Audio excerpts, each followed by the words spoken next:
Guys माझं नाव सोन ह्या नवीन ब्लॉगमध्ये तुमचं स्वागत आहे. आम्ही ना आता वॉकिंगला वापरून व्हायला समंता डॅडी वॉक करलात. माझं झाले मी इथं बसला मस्तपैकी.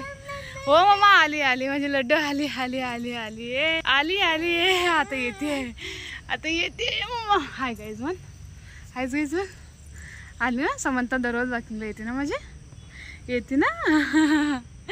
समंता माझी दररोज वॉकिंगला येते ना. घरी गेलाय ना तर बोललास काय रे बोललास.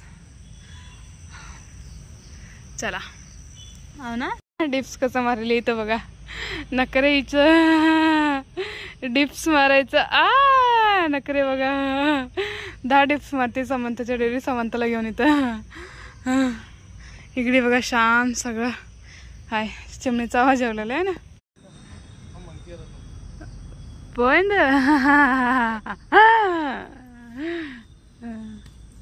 आम्ही घरी आला. घरी येऊन स्नान ते सगळं फ्रेश आंघोळ ते करून आता नाश्त्याला ना उपीट करावा. समर्थाचे डॅडी आज टिफन नेणार पण त्यात सकाळी स्वयंपाक केली. दुपारून मी काहीतरी करून खाणार.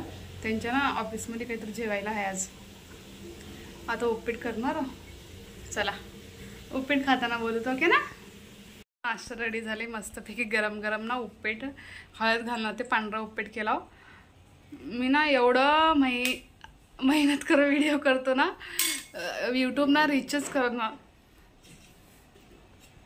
आता ना समंताला घेऊन बाहेर आला. इथं महादेवाच्या मंदिरला आमच्या गेलीच्या बाजूला आहे. समंता हिंगा आमची महागी आहे. अजून मंदिरमध्ये चली ते बी बुट लिहून नकरे करत लई. आमच्या मागला आहे महादेवाचं मंदिर. समंता चल इथं बसला मी थोडे. समा माझी बसली आहे. समंता इथं ना असं खुल्ला असं खेळायचं टॉयल्स आहेत ना मस्तपैकी खेळली आहे भारी. सुटले मस्तपैकी. इथं समंता खाली कसं बसली आहे माझी. माझ्यासोबत ना पोरी बी यायला आमच्या बाजूचे व्हिडिओ मध्ये यायला ना लई नखरे करतात ते नखऱ्या. समंता माझी हिंडलेली आहे. आता ना आम्ही घरला जातो. वारा आबाळ बी आले. जाऊ तर चला. त्याला ना बाहेर फिरून येऊन घरला येऊन स्वयंपाक केला. स्वयंपाकमध्ये अजून ना आलूचे पराठे केला. अजून डाळ केला. सकाळी ना मी स्वयंपाकमध्ये फक्त टमाटे चटणी भात केलतो. आता ना चला जेवण करते नंतर तुम्हाला बोलते. आलूचा पराठा मस्तपैकी छान असं झाले. अजून हे दही आलूच्या पराठ्यासोबत दही. समंता इथं फोन बघलेली आहे. अजून भातासोबत डाळ केला.